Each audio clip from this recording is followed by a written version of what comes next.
Sasha, let's test this thing. Alright, this is for your fan. Fan's running.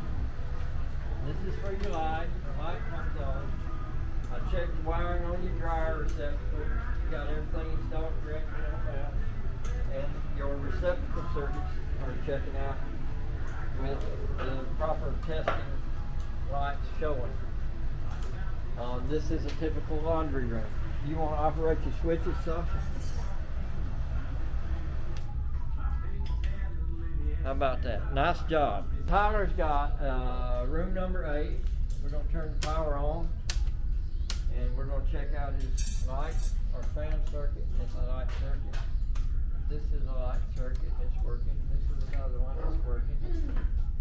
We're going to check the tester here. It's showing good. And this tester down here is showing that it's wired correctly. This is just a typical, like a living room or bedroom type arrangement.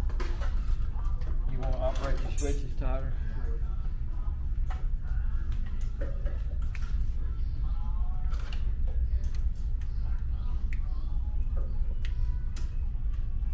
And that was a successful project, and when we'll turn the power off. And now it's safe for you to take it apart.